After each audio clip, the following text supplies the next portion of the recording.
لیکن جو سب سے دلچسپ بات انہوں نے کی، انہوں نے کہا کہ جی ہمارا کام ہے قانون سازی کرنا، پارلیمنٹ کا کام ہے قانون سازی کرنا، اور قانون کے نیچے سب ادارے اس کے تابع ہیں، اور اس میں کوئی شک یا ابہام نہیں ہے اور نہ ہونا چاہیے۔ should we think this as a warning کہ کم وقت میں ہم لے کے آ رہے ہیں اس کو، انتخابی اصلاحات کو، چاہے کوئی مانے یا نہ مانے؟ شکریہ ضمیر، کرنے کو آپ کچھ بھی کر سکتے ہیں، لیکن فرض کریں الیکشن کمیشن ریفیوز کر دیتا ہے، پھر کیا کریں گے آپ؟ الیکشن کمیشن بہرحال ایک انڈیپینڈنٹ باڈی ہے، وہ آپ ضرور نامنیٹ کرتے ہیں، گورنمنٹ اور اپوزیشن مل کے نامنیٹ کرتی ہے، لیکن اگر الیکشن کمیشن ریفیوز کر دیتا ہے، آپ الیکشن کمیشن کو تبدیل نہیں کر سکتے، ماں سے باعث کہ آپ سپریم جوڈیشل کونسل میں چلے جائیں۔ صحیح۔ تو پہلی چیز تو چیز یہ کہ الیکشن کمیشن جس نے الیکشن کرانے ہیں، جب تک اس کی ریزرویشنز کو ایڈریس نہیں کیا جائے گا، ان کو مطمئن نہیں کیا جائے گا، آپ یہ کام آگے بڑھا نہیں سکتے۔ یہ شبلی فراز صاحب کو یہ سمجھنے کی ضرورت ہے کہ اس طرح کام نہیں آگے بڑھتے۔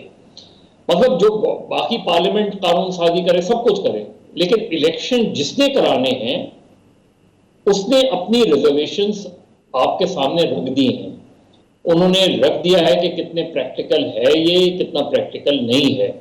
صحیح۔ ان کو سیٹسفائی کرنا گورنمنٹ کا کام ہے، پارلیمنٹ کا کام ہے، ان کو سیٹسفائی کر دیں، ظاہر ہے سب کے لیے ایکسیپٹیبل ہوگا۔ لیکن بنیادی چیز یہ کہ کیا الیکشن میں دھاندلی پولنگ اسٹیشنز پہ ہوتی ہے؟ الیکشنز میں کتنی پٹیشنز، یعنی آپ پچھلے 3-4 الیکشنز اٹھا لیں، صحیح، اور جن کو ون وے اور دی ادر کنٹروورشل کہا گیا، اور پھر دیکھ لیں کہ الیکشن ٹرائبونل تک کتنی پٹیشنز پہنچی، اور دوسرا یہ دیکھ لیں کہ الیکشنز کا جو ماضی ہے، الیکشن ماضی کرانے کا جو ہے، اس میں بھی اگین پولنگ اسٹیشنز والا مسئلہ نہیں ہے۔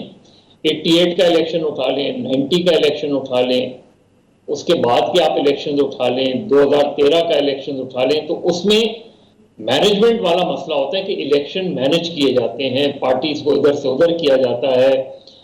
کسی پارٹی آج تک ایم کیو ایم جو ہے وہ کراچی میں رونا روتی ہے کہ اس کا مینڈیٹ چھین لیا گیا، تو اب یہ کوئی بیلٹ پیپرز کے تھرو تو نہیں چھینا گیا، کہیں پولنگ اسٹیشنز پہ تو یہ نہیں ہے۔ تو وہ چیزیں ایڈریس کرنا جو ہے وہ اس سے زیادہ امپورٹنٹ ہے، اس میں ای وی ایم ہو یا کوئی بھی موجودہ ہو، لیکن اس طرح راتوں رات نتائج تبدیل جو ہوئے ہوتے ہیں، اس کو یہ کوئی چیز ایڈریس نہیں کر رہی۔ بالکل۔ مظہر عباس صاحب ذرا تھوڑا سا اس پہ ایک روشنی بھی ڈال دیجئے گا کہ وہ کہتے ہیں کہ تمام ادارے قانون کے تابع ہیں اور قانون سازی کرنی ہے پارلیمنٹ نے، تو اگر الٹیمیٹلی حکومت جو چاہتی ہے، اور یقیناً بہتری کے لیے چاہتی ہے کہ آئندہ کی یہ لڑائی جو ہے وہ ختم ہو جائے، دھاندلی کے الزامات ختم ہو جائیں، جس میں آپ نے یہ بات بھی کی کہ پولنگ ڈے ہی نہیں، پولنگ ڈے سے پہلے کے معاملات بھی دھاندلی کے زمرے میں آتے ہیں، چاہے وہ ڈیولپمنٹ کام ہو، جو حکومت ہو وہ زیادہ کر سکتی ہے، یہاں بہت ساری چیزیں ہیں، لیکن جب یہ اگر کر جاتے ہیں تو الٹیمیٹلی کیا ہم یہ سمجھ لیں کہ اگر الیکشن کمیشن کو یہ چیزیں منظور نہیں ہوتی، خاص طور پر ای وی ایم کے حوالے سے ان کے تحفظات برقرار رہتے ہیں، تو وہ الٹیمیٹلی سپریم کورٹ میں لے جائیں گے حکومت کو کہ جناب ہم نے تو کہا تھا اور یہ انہوں نے زبردستی کیا ہے؟ ظاہر معاملہ پھر سپریم، فرض کریں اپوزیشن تیار نہیں ہوتی، الیکشن کمیشن تیار نہیں ہوتا، تو گورنمنٹ اپنے طور پہ تو نہیں کر سکتی اس چیز کو، وہ سپریم کورٹ میں پھر جائے گا، الٹیمیٹلی سپریم کورٹ ڈیسائیڈ کرے گی۔ لیکن میں تو اس سے ہٹ کے بات کر رہا ہوں، صحیح، M Q M Pakistan P T I کی کولیشن پارٹنر ہے نا، جی، ایم کیو ایم پاکستان کے لوگوں کو بلا کے پوچھ لیں کہ ان کے ساتھ کیا ہوا، کہیں کوئی پولنگ اسٹیشن پہ چیزیں ہوئی ہیں، بیلٹ پیپرز اٹھائے گئے ہیں، یہ ہوا ہے، یا کسی دفتر میں بلا کے ان سے کہا گیا آپ پی ایس پی والوں کو بلا لیں، ان سے پوچھ لیں۔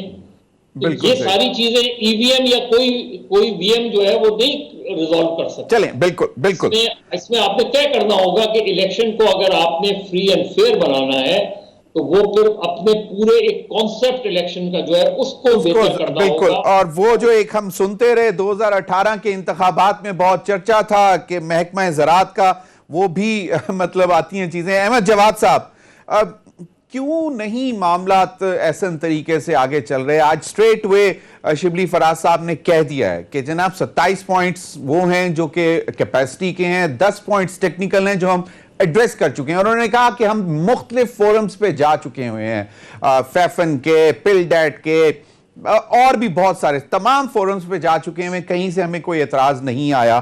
اب کرنا کیا چاہ، مطلب جس طرح انہوں نے کہہ دیا کہ بھی پارلیمنٹ قانون سازی کرے گی اور ادارے قانون کے تابع ہیں اور اس میں کوئی ابہام نہیں ہونا چاہیے، اس کو کچھ سیکٹر سمجھ رہے ہیں کہ اٹس اے وارننگ، کہ بھائی مطلب جو میں نے پہلا سوال تھا کہ ہوگا چاہے کوئی مانے یا نہ مانے۔ ضمیر حیدر صاحب، ایک چیز تو میں فوری طور پہ کلیریفائی کر سکتا ہوں، وہ یہ ہے کہ زراعت اور الیکشن کا آپس میں کوئی تعلق نہیں۔ بالکل صحیح جی، سٹینڈز کلیریفائیڈ۔ اچھا، دوسری دیکھیں بات یہ ہے الیکٹرانک ووٹنگ مشین کے حوالے سے، دیکھیں سب سے پہلے تو یہی شبلی فراز صاحب نے جو پریس کانفرنس کی ہے، وہ بھی جو بات وہ کہہ رہے ہیں اس میں دیکھیں پارلیمنٹ کا جو کردار ہے وہ صرف قانون سازی کا ہے، یعنی آپ نے ایک قانون پاس کرنا ہے کہ الیکٹرانک ووٹنگ مشینز کو الیکشن کے طریقہ کار کے اندر شامل کرنا ہے، اور اس کے بعد الیکشن کمیشن آف پاکستان کی ذمہ داری ہے اس کی ایگزیکیوشن اور اس کے طریقہ کار کے مطابق، وہ پارلیمنٹ نے نہیں کرنا، ٹھیک ہے۔ اب جو سوالات الیکشن کمیشن آف پاکستان نے ریز کیے ہیں، یہ آج انہوں نے ریز کیے ہیں یا یہ کل جب ان کے پاس بل پاس ہو کے آئے گا اس وقت بھی انہوں نے ریز کرنے ہیں؟ یعنی ریز کرنے سے مطلب یہ ہے کہ جب آپ ایک نیا سسٹم جس میں کہ ٹیکنالوجی کا استعمال ہوتا ہے تو اس کے استعمال کے حوالے سے لازمی سوالات ہونے چاہیے۔ یہ ہو نہیں سکتا کہ آپ ایک نئی ٹیکنالوجی لے کے آ رہے ہیں، آپ پورے الیکشن سسٹم کے اندر ایک بڑی چینج لے کے آ رہے ہیں تو اس میں طریقہ کار کے حوالے سے سوالات نہ ہوں۔ سوالات ضرور ہوں گے، کچھ سوالات کے جواب جو ہیں وہ ان کو پارلیمنٹ میں جو بھی قانون پاس ہو سکتا ہے اس کے اندر ان کو جواب مل جائے، اور کچھ سوالات یا کچھ جوابات جو ہیں جب الیکشن کمیشن آف پاکستان کے پاس یہ بل آئے گا، الیکشن کمیشن آف پاکستان تمام پولیٹیکل پارٹیز کو بلائے گا، ان کے بھی کوسچنز کو شامل کرے گا، ان کے کنسرنز کو بھی شامل کرے گا، اور پھر ایک طریقہ کار بنائے گا کہ جس طریقہ کار کے مطابق یہ بات کلیئر ہوگی کہ کس طریقے سے جب ایک پولنگ سٹیشن میں ایک ووٹ ڈالنے آئے گا ووٹر تو اس کا کیا پرانا روایتی جو طریقہ ہے اس کا کتنا حصہ ہوگا، الیکٹرانک ووٹنگ مشین کا کتنا حصہ ہوگا، اور جو دوسرے سوالات ہیں وہ بھی سارے اس طریقہ کار کے اندر ایڈریس ہو جائیں گے۔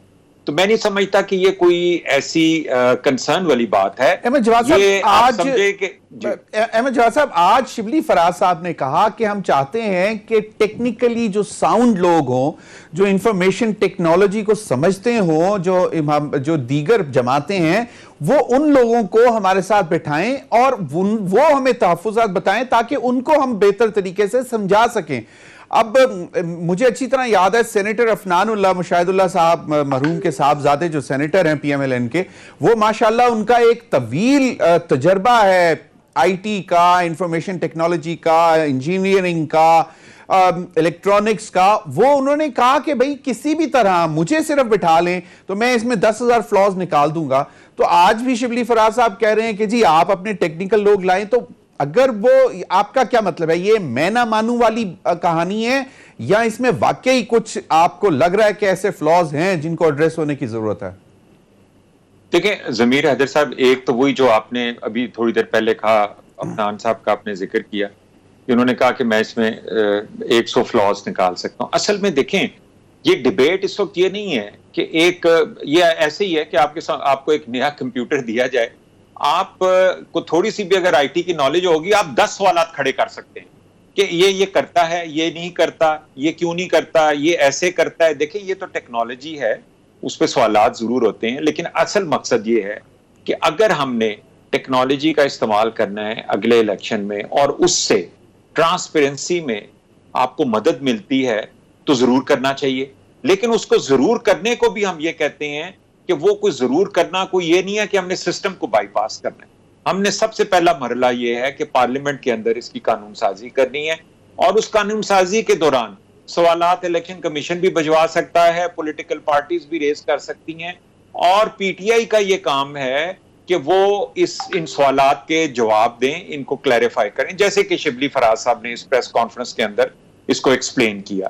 اس سے جو اگلا مرحلہ ہوگا, دیکھیں جس دن بل پاس ہو گیا نا, اس دن یہ الیکشن کمیشن نے ڈیسائیڈ کرنا ہے کہ اس نے اس کی امپلیمنٹیشن کیسے کرنی ہے, اس کی ایگزیکیوشن کیسے کرنی ہے. صحیح, بالکل. اور وہ سٹینڈ الون نہیں کرے گا, کوئی سنگل ہینڈڈلی نہیں کرے گا. لیکن جواد صاحب کوشچن یہی ہے نا کہ اگر وہ آؤٹ رائٹلی کہہ دیتے ہیں کہ جی نہیں, نتھنگ ڈوئنگ, اس کو ہم انکارپوریٹ ابھی نہیں کر سکتے, تو پھر کیا صورتحال ہوگی. لیکن مظہر عباس صاحب, بات یہ ہے کہ کیا کسی لیول پر بھی سیاسی جماعتیں انتخابی اصلاحات پر, تمام سیاسی جماعتیں یا اپوزیشن ایگری کر جائے گی, یا آپ کو, اور اگر ایسا وہ ایگری نہیں کرتے اور زبردستی سے حکومت اس کو لانے کی کوشش کرتی ہے یا لے آتی ہے, تو اس کا پھر آئندہ کا کیا لاہ عمل آپ کو لگ رہا ہے؟ کیونکہ کیا پارٹیز, کم از کم پیپلز پارٹی تو اب کہہ چکی ہوئی ہے کہ جی ہم نے ایک دفعہ غلطی کی تھی الیکشنز کا بائیک آؤٹ کر کے, آئندہ وہ کبھی نہیں کریں گے, تو آپشن یہ تو ہے نہیں, تو پھر کیا کریں گے کیا وہ؟ نہیں, میرا خیال ہے جو ریفارمز تو ہونی چاہیے, اس میں تو کوئی شک نہیں ہے, اس میں کوئی دو رائے نہیں ہے. الیکٹورل ریفارمز ہونی چاہیے, اور آلریڈی بہت لیٹ ہو گئے ہم اس میں. ظاہر ہے سب, اس کی وجہ یہ ہے کہ ایک دوسرے پہ کانفیڈنس نہیں ہے, سارا مسئلہ لیک آف کانفیڈنس ہے. پھر یہ کہ اتنی بکرنگز ہیں اس طرح کے, ہم ایک دوسرے کے خلاف پرسنل اٹیک کر دیتے ہیں کہ اس کے بعد وہ فضا رہتی نہیں کہ سنجیدہ کام کیا جائے.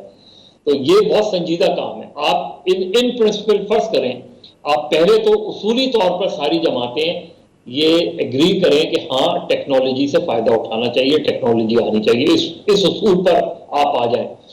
دوسرے یہ کہ اب رہ جاتا ہے کہ گورنمنٹ ایک ٹیکنالوجی پروپوز کر رہی ہے, تو اپوزیشن کو اگر اس پہ اعتراض ہے تو انہیں کاؤنٹر ٹیکنالوجی لانی چاہیے, کاؤنٹر اسٹریٹجی لانی چاہیے کہ نہیں جی ہم یہ چاہتے ہیں کہ اس کو ٹرائی کر لیں, دونوں چیزوں کو ٹرائی کر لیں, جو بھی سوٹیبل ہو, جس پہ کنسنسس بن جائے وہ کرنا چاہیے. مظہر عباس صاحب, ایک یہ سوال میں آپ سے بھی کروں گا اور پھر احمد جواد سے بھی, کہ کیا ووٹر ٹیکنالوجی لٹریٹ ہے اس مشین کو؟ مطلب اگر ایک مائی 80 سالہ خاتون, مطلب وہ تو پھر اس کے سر پہ کوئی کھڑا ہوگا کہ اے مائی ایتھے لا دے, اے بٹن دبا دے, تو پھر کیا کریں گے؟ اور 70% ہمارے دیہاتی علاقوں میں وہ یقیناً اسمارٹ فونز تو یوز کر رہے ہیں.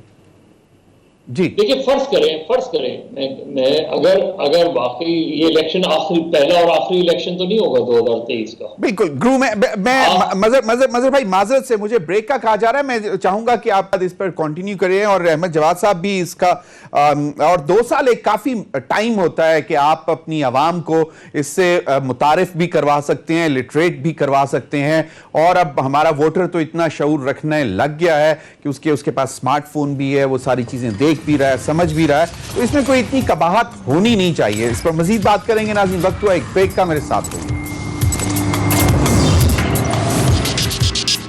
ویلکم بیک ناظرین. مظہر عباس صاحب, اگر آپ کمنٹ کر دیں اس پہ کوئکلی کہ کیا ہم اگلے 2 سالوں میں عوام کو اتنا لٹریٹ کر دیں گے, اور انٹرولز میں جو اگر دوسرے انتخابات آتے ہیں, بلدیاتی ہوں یا دوسرے ہوں, تو اس میں ان کو ٹیسٹ کیا جائے تو لوگ آگاہی آ جائے گی اور وہ کمفرٹیبلی پھر مطلب ہم چلے جائیں گے ای وی ایم کے اوپر پوری طرح 2023 میں؟ بالکل. دیکھیں زمین بغیر کسی میجر ٹرائل پہ جانے سے پہلے آپ اتنے بڑے میں لے جانے کا رسک نہیں لے سکتے, اور نہ لینا چاہیے. اگر پرنسپلی آپ ایگری بھی کرتے ہیں تو آپ کو پہلے, جیسے بلدیاتی الیکشنز ہو رہے ہیں, میرا خیال ہے وہ جلدی ہو رہے ہیں, اس وقت تک تو مجھے ممکن نہیں لگتا, لیکن آگے جا کے ضروری تھوڑی ہے کہ اس کو آپ 2023 میں ہی اپلائی کریں. آپ ایگری کر جائیں, چاہے 2028 کے الیکشن میں کر لیں اس کو, یا 2023 کے بعد جو بھی ضمنی انتخابات ہوں, بائی الیکشنز ہوں, لوکل باڈیز کے الیکشن ہوں, اس میں ٹرائی کر لیں.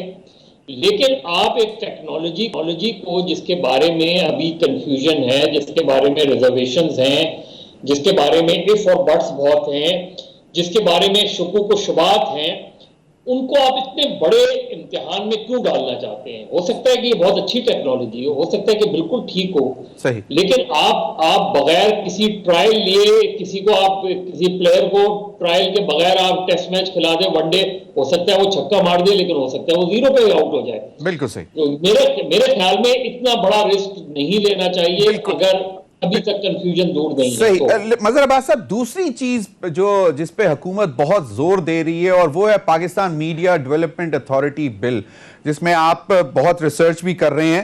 یہ اس میں کیا لگ رہا ہے کہ مطلب یہ دو چیزیں پیرلل، انتخابی اصلاحات اور پاکستان میڈیا ڈیولپمنٹ اتھارٹی، یہ زور سے پش کر رہی ہے حکومت؟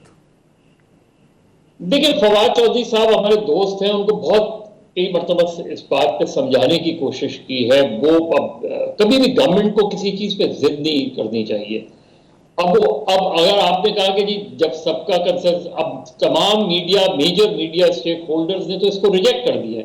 اگر میڈیا اسٹیک ہولڈر نے ان کو ریجیکٹ کر دیا ہے تو گورنمنٹ یا تو کوئی آلٹرنیٹ چیز لے کر آئے نا. اس اتھارٹی کے بل کو وڈرا کر کے آپ بیٹھیں. اور میں نے فواد چودھری صاحب کو خود پرسنلی ڈاکومنٹس بھیجی تھی کہ آپ جو ہے وہ غلط ٹریک پہ جا رہے ہیں.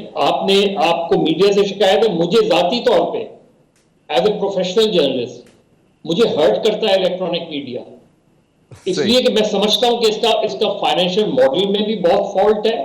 اس سے پروفیشنلزم ہم نے، کیونکہ ایڈیٹرز کا انسٹیٹیوشن ختم ہو گیا ہے تو ہم اس طرح کا پروفیشنل کام بھی نہیں کر رہے. صحیح. لیکن اس کو کوئی گورنمنٹ کا منسٹر یا بیوروکریٹ ڈکٹیٹ نہیں کر سکتا. مجھے میرا ایڈیٹر بتا سکتا ہے میری غلطی کیا ہے. صحیح.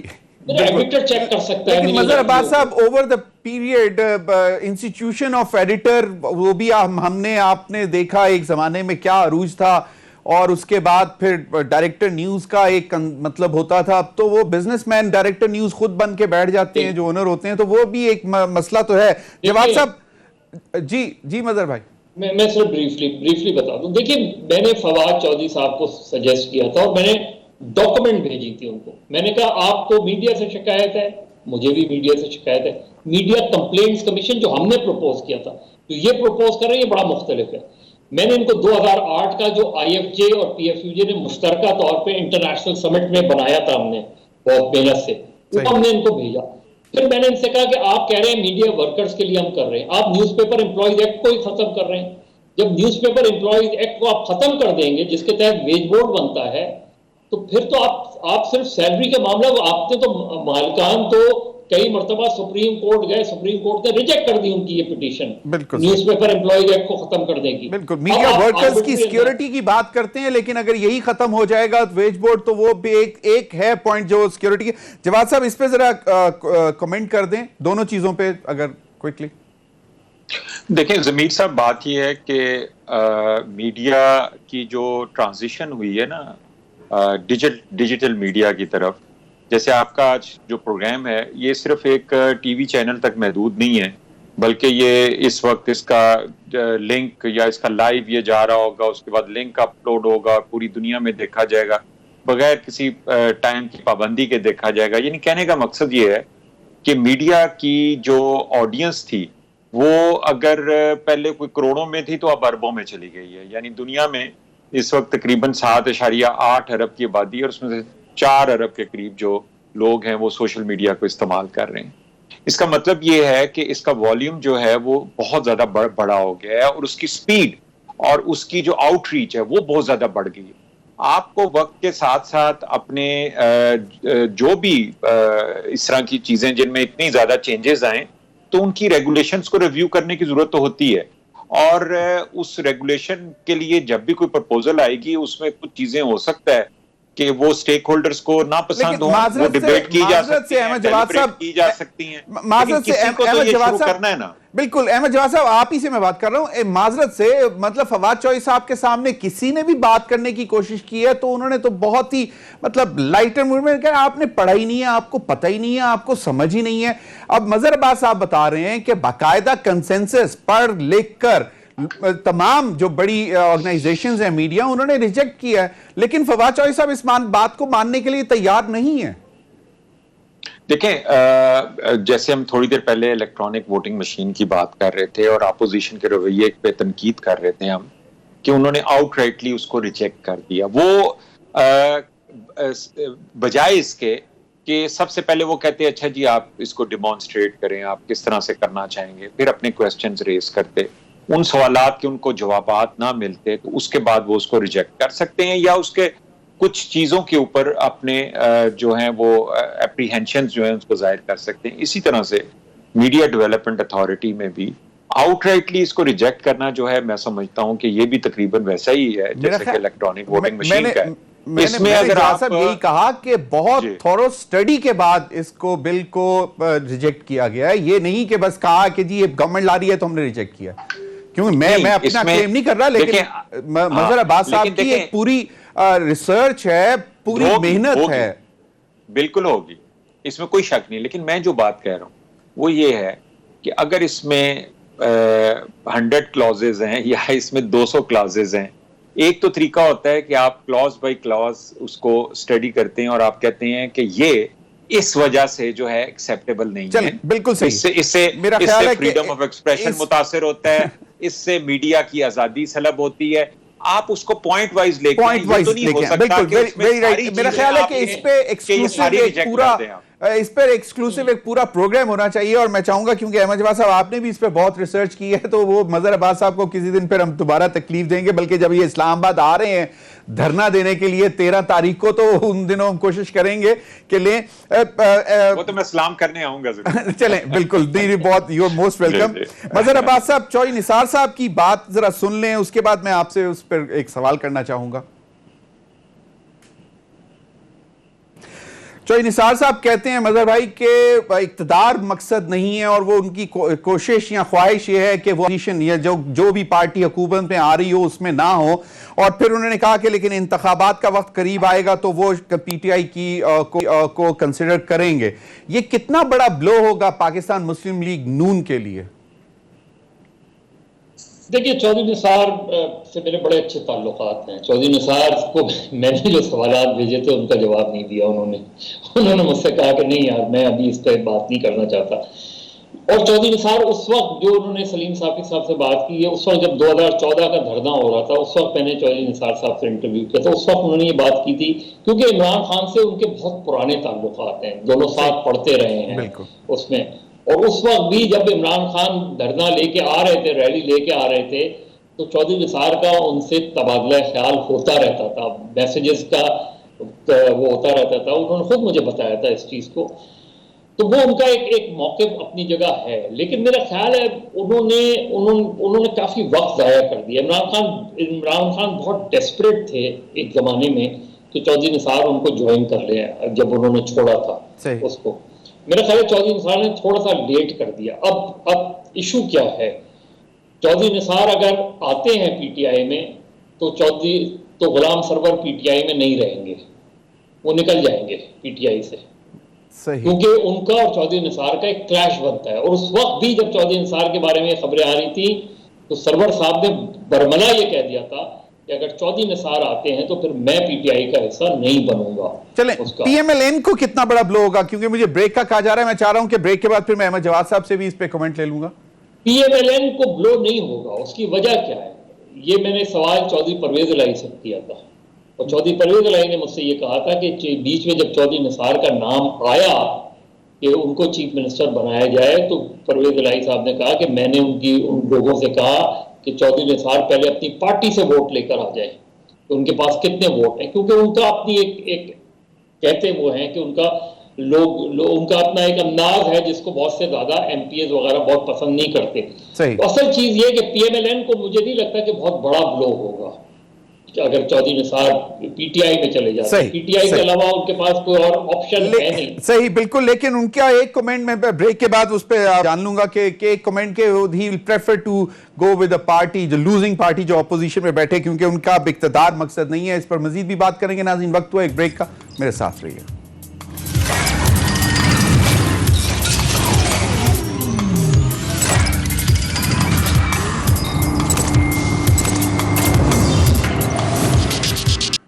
ویلکم بیک ناظرین. احمد جواد صاحب, ذرا تھوڑی سی عوام کی طرف چلتے ہیں. آج Peshawar high court, honourable Peshawar high court سے ایک سٹیٹمنٹ آئی کہ عوام تکلیف میں ہے اور حکومت سے ایک روٹی کی قیمت کنٹرول نہیں ہوتی اور پنجاب میں آٹے کی قیمت میں مزید 20 روپے اضافہ. واحد مطلب چٹنی کے ساتھ بھی روٹی کھائی جا سکتی ہے, لیکن اگر روٹی نہیں غریب آدمی کھا سکے گا تو پھر کیا بنے گا؟ گورننس کا معاملہ ہے, ایشو کیا ہے؟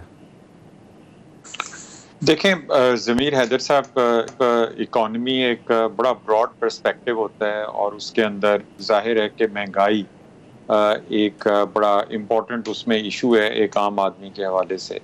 جس طرح سے پاکستان تحریک انصاف کی حکومت نے پاکستان کی اکانومی کو ایک انتہائی خراب صورتحال سے اس کو کافی بہتری کی طرف لے آئے ہیں, ایک اکنامک ٹیک آف کی طرف لے آئے ہیں. اب اس میں ایک مسئلہ یہ انفلیشن کا اور مہنگائی کا ابھی رہتا ہے, اور میرا اپنا یہ خیال ہے کہ ایک تو جس طرح سے کووڈ اب جو ہے کافی حد تک اس پہ قابو پا لیا گیا ہے, اور ہمیں یہ یاد رکھنا چاہیے کہ مہنگائی جو ہے صرف پاکستان میں نہیں ہوئی, پوری دنیا میں ہوئی ہے, اور اس کی یہی ایک بڑی ریزن کووڈ تھی, اور کرونا کی وجہ سے دنیا بھر کی اکانومیز شرنک کی ہیں اور پاکستان نو ایکسیپشن. لیکن پاکستان نے پھر بھی بہت سارے ممالک کی نسبت جو ہے وہ بہتر پرفارم کیا ہے.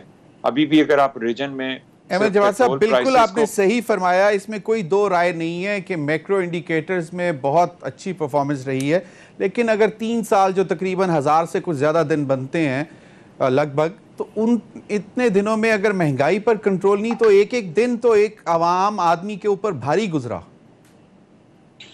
جی بالکل ضمیر صاحب, جو پچھلے 50 سالوں کی پالیسیز سے پاکستان جس طرح سے ایک ڈیٹ ٹریپ میں چلا گیا, جس طرح سے پاکستان میں روپے کے ساتھ جو ہے وہ اسے آرٹیفیشلی رکھا گیا, اور پھر جب اس کو ایک نیچرل فلوٹ پہ لایا گیا تو اس سے تقریباً 25 سے 30% آپ کے روپے کی جو قدر ہے اس میں بھی کمی واقع ہوئی. یہ تمام چیزیں تو پچھلے 3 سال میں ہم دیکھ چکے ہیں, اور اس کو ہم ایکسپلین بھی کر چکے ہیں. کئی دفعہ اس کے اوپر ڈیبیٹ ڈیلیبریشن ہو چکی ہے کہ اس کے پیچھے وجہ کیا ہے. اور وجہ جو ہے وہ یہی ہے کہ ایک کمزور معیشت جو ہے اس کو آپ نے پہلے اپنے پیروں کے اوپر کھڑا کرنا ہے.